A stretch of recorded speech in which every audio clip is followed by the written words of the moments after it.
gentlemen, welcome to the Faces of Carlsbad, a program that you probably all know about now, where we meet people that we would like to meet again, or people that we've never seen before that we would certainly want to meet again, or for the first time, or maybe it's an old friend of yours. Who knows? It might even be your neighbor. Anyway, today we have a very nice gentleman with us.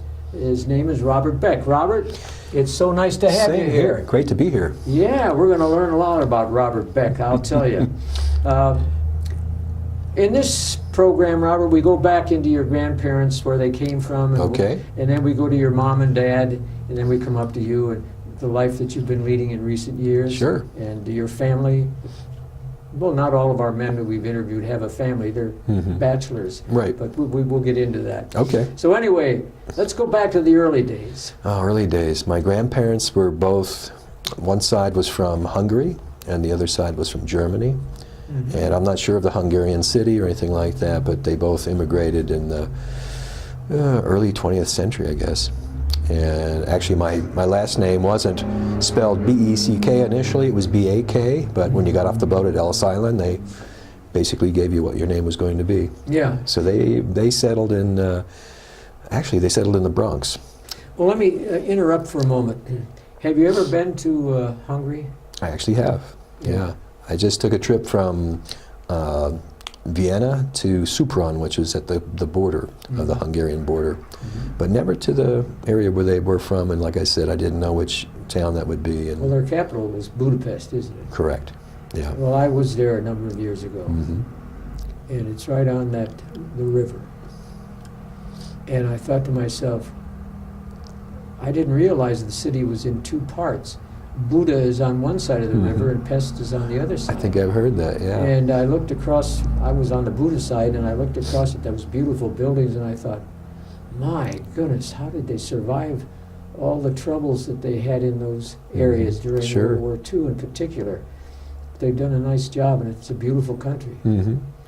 Anyway, now that I've gotten Buda and Pest out of my system, and you said that this was your father who That was my father's side, yes.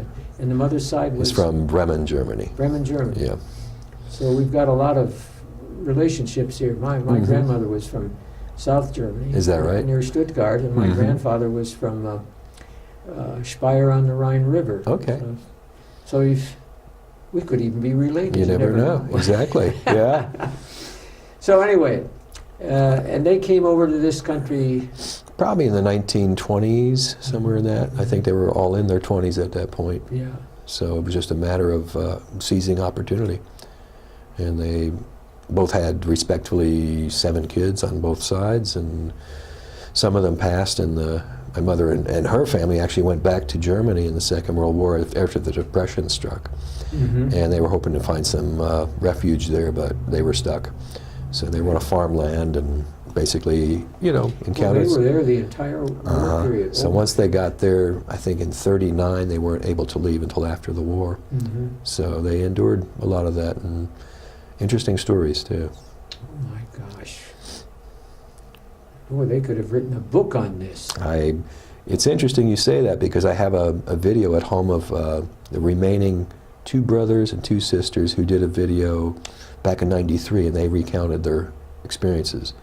So I may do something to that effect as well. Yeah, definitely. So time will tell. So how did your grandparents meet? Did they... Oh, I don't... Was it a trip someplace that they ran into each other? I don't even know. I don't even know how they met. I know that my father's parents, it was my grandmother's second marriage, and I think in the neighborhoods in those days, they just knew each other as far as who was living where and that sort of thing. Yeah. But I think on the other side, on my mother's side, my grandfather had a great love of music, and he worked on the sea and, as a seaman. And he carried basically a harmonica or an accordion wherever he went.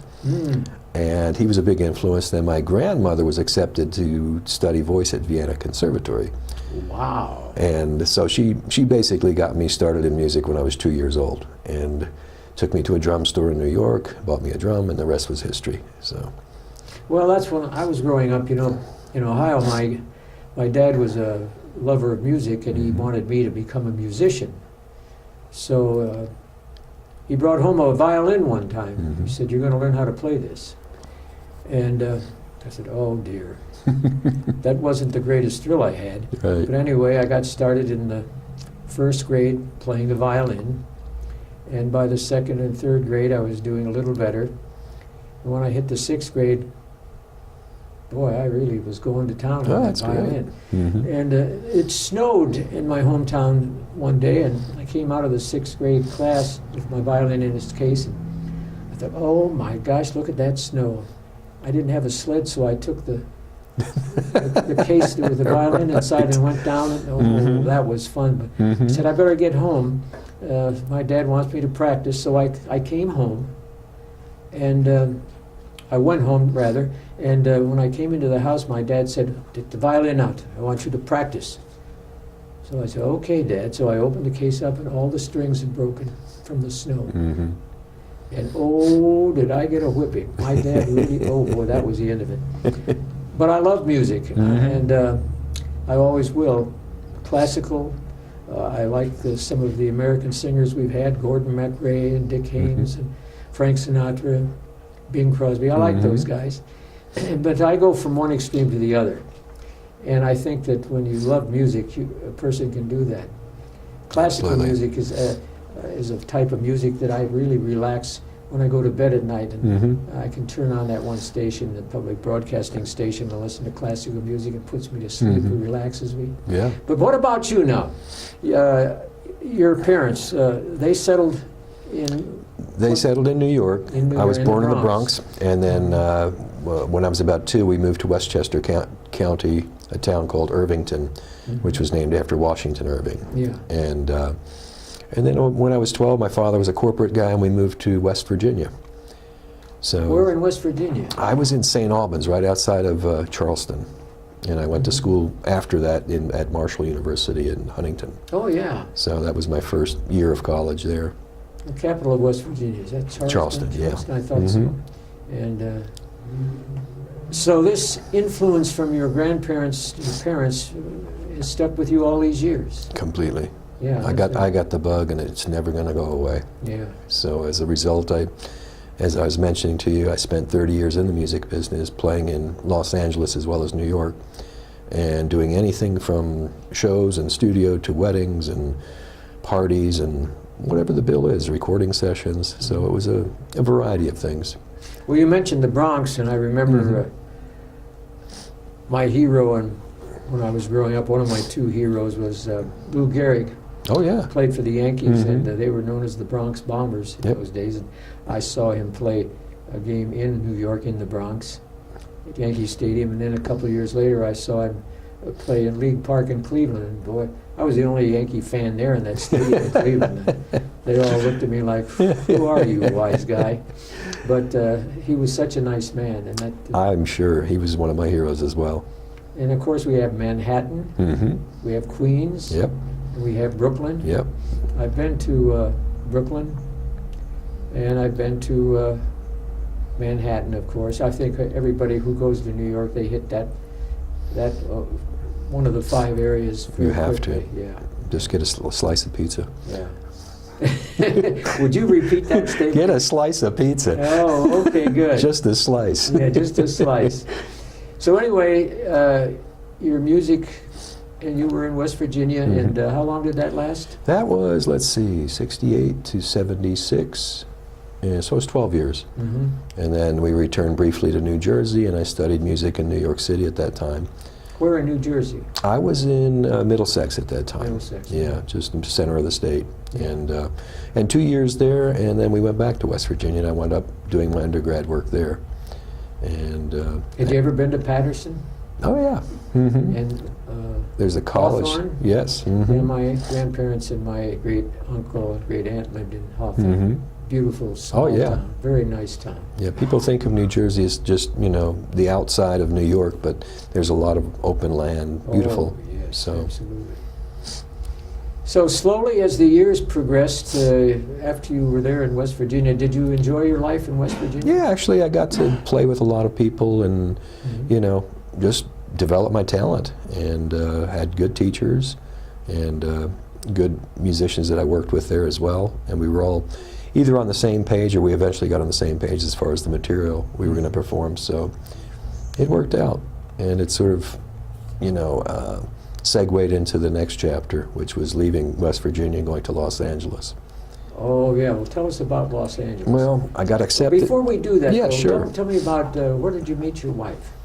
My wife, I met her in West Virginia. Was Right. she West Virginia born? No, she was from Los Angeles. Oh, from Los Angeles. So we had a lot in common as far as big city talk. My gosh. But East meets West. it was, exactly, yeah. But, she was on top of things, and as a matter of fact, we met in a class for art appreciation, and she had a book on 20th century art. I needed to report on it, and the rest was history. So, Wow. So it was love at first yeah, it was reading. pretty much, yeah. So we hung in there for a number of years, and she's on her own now, so we sort of parted ways. Oh, you did? Yeah. I'm sorry to hear Yeah. that. That happens too. Absolutely, Yeah. yeah. But it's the next chapter, Mm-hmm. so. So anyway, you mentioned Los Angeles and Mhm. New York when you played. Where in Los Angeles and where in New York? In Los Angeles, I did anything from recording sessions for, TV, movies, things like that, to weddings and, like I said, clubs, whatever. So it was a wide variety of things. The initial move to Los Angeles was to go to music school. Mm-hmm. And I went to a school called the Grove School of Music, which was run by a guy named Dick Grove. And his concept was 1 year of education, 40 hours a week in class, and then doing recording sessions in town and on site with, so I did 2 programs there, did one of percussion and one of arranging and composing. And our instructors were all either studio musicians or composers of soundtracks. So it was a wonderful experience. So we had Henry Mancini, David Raskin, Bill Conti, and then with the drums we had Victor Fellman and David Garibaldi and Nick Ceroli, just top-notch people. Wow, my goodness gracious. So I got, in 2 years, I probably got 20 years of education. And So- the music for some of the shows, what were some of the shows that they put this music into? Actually, what the composing program consisted of was learning the basic of notation, composition, chord structure, and things like that. And then you would start utilizing it in small ensembles. And ultimately wound up with, I think it was like 20 recordings in a year with a professional orchestra that would take your original tunes, or we would put together things like a vocal medley, country western tune, commercial, basically covering the gamut of popular music and what you might encounter as a composer. So it was very thorough. And I wrote, like I said, commercial about the Bank of Japan. I wrote just a number of things, which led to going back to New York and subsequently working on Broadway. And then I hooked up with some people in New York who were doing commercials for TV, and I started working on Kool-Aid and a few other things for jingles. Oh, that's So- interesting. So Now, you talked about some of these orchestras. I don't know if you remember Duke Ellington absolutely. and Tommy Dorsey Mhm. and Gene Krupa. And my favorite band, of course, was Stan Kenton. I don't know if you remember Oh Stan yes, Kenton. oh yes. And his orchestra came to Carlsbad one year. Mhm. I can't think of this other guy's orchestra. I went up to this other guy, and he was the drummer. Mhm. I don't want to say it was, well, anyway. And I asked for his autograph, and he said, "I don't give autographs." And I said, "Thank you." And I walked away. Oh jeez. So I went up when Stan Kenton and his orchestra Mhm. came to our civic center out there. I went up after I had a record of his, Mhm. and I said, "Excuse me, Mr. Kenton." The show was over, and they were all Right. getting put away for the night. And I said, "Would you do me the favor of signing this?" And he looked at it. He said, "Yeah, I'd be glad to." And he was so polite and so nice, and he Mhm. signed my. That's when you had those big discs. Oh, yeah. that you put, Mhm. yeah. So I've got his autograph on one of. That's great. Yes, yeah. He's So one- the music, I don't know what it was about it. It just hit me the right way, and it's Mhm. the way with you with music. Yeah, yeah. Yeah. And Stan's had some great bands over the Oh, years. yeah, yes. He and Woody Herman and Artie Shaw and the whole group. And that was that was really my first goal out of high school. I wanted to play with the Tonight Show band. But I got to meet Doc, got to meet all the guys. Oh, you did, huh? Yeah, and I got to play with some of them over the years too, and it was a real thrill. So, wow. yeah, so You're going to have to write a book about your life in the music business. That's terrific. Yeah, so it's been a good journey. Yeah. So, when you finally, what brought you to Carlsbad? Teaching job. Mm-hmm. So after 30 years of knocking on doors for either fitness, I do personal training as well, and music, and teach. Mm-hmm. I got to the point where I said, I need a steady job. And I went back to school and got a master's and got an offer here to come and teach. And it's been teaching music for the last 9 months, and I love it. Now, where do you spend your time teaching in Carlsbad? In Carlsbad, I'm at the 6th grade academy teaching the vocal department, the choir. And then in the mornings, I'm at Sunset Elementary teaching general music grades 1 through 5. So that's always a gas, because the little people come in and they just want to play the instruments and sing and everything. So Oh my gosh, that's it's fun. Yeah. Yeah, that's where the school I first taught in Carlsbad was at Sunset. Right. I was there, I think, about 11 years. Really? The Okay. last 21 years I was at Eddie School Mm-hmm. as a teacher, but not with the music. Right. No, I gave up my violin years ago, so after the strings broke, right? after the strings broke, it was a sad life. Mm-hmm. But anyway, recently then I saw you up at the 6th grade academy. Right. And how many people, you say you have, the classes come in, all of them on music, or Yeah, just a specific? I have group? 3 classes at the 6th grade academy, and it averages about 20 per class, and there's 60 essentially that are working. And we had our concert at the beginning of April. It was received very well. We sang small groups and then ensemble. We did about 8 Broadway numbers, actually. Is that right? Yeah, and then we did a few legit things that we were preparing for a competition as well. Mm-hmm. But the only one we couldn't fit in, Bob, was the one that we couldn't get completely polished. Was an Italian number called Caro Mio Ben, and it's a pretty standard work. But we were listening to Pavarotti and such, and I had to apologize at the concert and say, my Italian's not so good, so we'll work on it and come back next year. Oh, yeah, right. Well, what instrument do you play? I play drums primarily, but over the years I've been working as a piano player, a guitar player, a singer, a composer. So I basically have 5 different things that I enjoy doing. Mm-hmm. And matter of fact, I haven't played drums much in the last 10 years or something like that, but I'm getting called for drums now, and I'm working with a band called Purple and Green, and also a guy named Robin Scott, who's out of Roswell. And I'm just having a lot of fun getting back into it, because I did take a hiatus and got another degree and whatever, and now it's like it's pulling me back. It's like a force. I saw, we won't mention when, but a while back, I saw you at the school at 6th grade academy, and there was a talent show going on there, and I saw a young, what was it, somebody with drums, and I was so impressed with the drummer. I'm sure you know who I'm talking about. And I thought, my gosh, that kid's got talent. And what was your opinion of the young man? Oh yeah, he could play. Yeah. He could play. And I know the high school has a great percussion department here. And matter of fact, I got to play there a couple of weeks ago. They had me sit in, play the big band charts, which I hadn't seen in about 40 years, but it all came back. And the kids were saying, "Who's the old guy?" Oh, who's the old guy? Oh, that's funny. So to relax, is there anything else you do besides music? I know you relax with music, but do you have some other things you like to do? Yeah, actually I teach and do practice yoga and Tai Chi. Yoga and Tai Chi? Yes. So, and I teach those at, one is at the continuing education over at New Mexico State, 1 night a week, and then I got a couple nights a week at a Maximum Core Fitness. So I teach yoga there as well. Have you ever been hurt doing that, though? Been injured? No, actually, but I have a black belt in a few different disciplines. And first time I just about broke my large knuckle in the center. Mm-hmm. But otherwise, no, it's pretty, knock on wood. Pretty routine. Yeah. I know a person who would like to get involved in that, and his first name is Guy. Mm-hmm. And he would love to be into That's cool. Tai Chi. And Mm-hmm.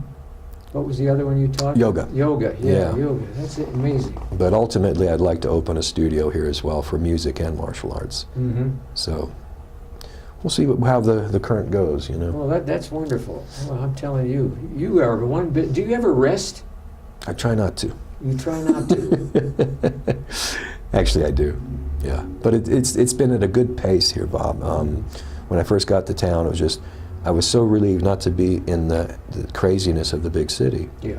And all of a sudden, everything sort of got more calm, and I felt I had more energy because it was not spent on the stress. Yeah. So I think that's what worked for me. And the stress you feel in these large cities is, unless you live there, you can't imagine how stressful it can be. Yeah, I mean, I've gotten upset in traffic maybe 5 times since I've been here versus every day. Yeah, every day in New York and Yeah. Chicago. Yeah. You know, I lived in Chicago for a couple of years in Evanston, Illinois, Mhm. which is just a suburb north of Chicago. And I would take the elevated train down into the center of the city. Right. But I'll tell you, I've never been in a crowd like the night the war ended. The actual fighting. Yeah. The war actually wasn't over for another 6 months, but the fighting, the Mhm. killing was over. And Chicago had over 1.5 million people down there. And I knew a young lady from Peoria, Illinois, and she and her mother came up, and we walked around the city. We tried to walk around the city, but Mhm. it was so packed. The streets, the sidewalks, Sure. over, I guess they estimated close to 2.5 million people were down there that night in downtown Chicago. Mhm. And we wouldn't have anything like that out here. We can relax. Mhm. Right. Yeah, my gosh. And so the future for you is going to be more music. More music and more martial arts. And if I can, before we go, I'd like to make a little plug. Yes, please do. I've got a couple of companies. One is called Sound Experience, and the other one is called Dumbbell Logic. And Dumbbell Logic and that's Sound the- Experience. Right, so those are on Facebook. You can see those as well. And they're located in Carlsbad. And I am accepting clients for both at this point. So if anyone's looking for lessons, or if they're looking for a local band to play at a party or anything like that, give me a shout. I did that as well. I was an agent in Los Angeles and booked parties for weddings and things like that, and mall performances around the holidays. So I just enjoy giving back, Bob. You know, Yeah, you this is certainly what I've learned to do. do, and it's like this is a good stage of my life. So all I have to do is contact Bob Beck. There you go. Yeah, that's fantastic. Boy, I've met people who were busy before, but you really go way out on me there, I'll tell you. Well, that's nice though, and you picked a nice thing, music. Mm-hmm.